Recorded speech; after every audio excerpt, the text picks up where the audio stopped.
Days before a trial for her co-defendant is set to start, Stephanie Jones pleading guilty to first-degree murder for the death of her son, Navin Jones. It's Thursday evening. I'm Tyler Lopez. And I'm Amber Hriska. Peoria State's Attorney Jody Hoos did ask the judge for a tough sentence during statements in court today.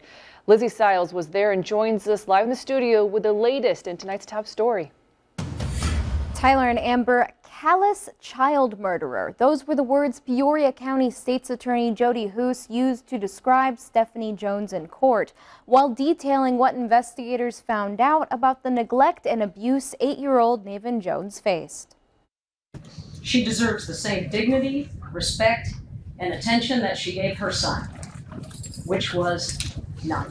Stephanie Jones, a 37-year-old mother, held her head in her hands shortly after agreeing to a plea deal in Peoria's felony court Thursday afternoon for the murder of her 8-year-old son, Navin Jones.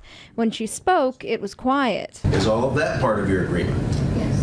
Jones faced 6 charges of first-degree murder. All but one will now be dropped. Also a part of the agreement, Jones must truthfully testify against her co-defendant, Navin's father, Brandon Walker.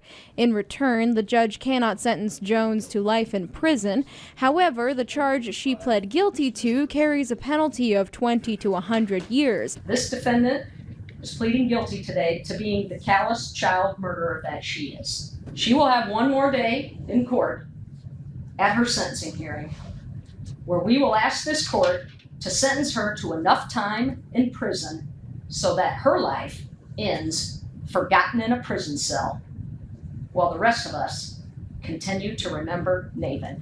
Hoos detailed what investigators saw when they entered the family home after Navin's death March 29, 2022. His room was barren, according to prosecutors. No blankets and sheets on the bed, only one toy, and the room reeked of feces and urine.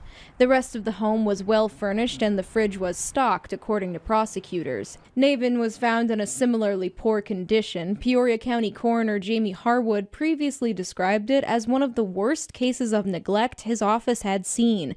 The 8-year-old was 30 pounds when he died and covered in bruises and injuries.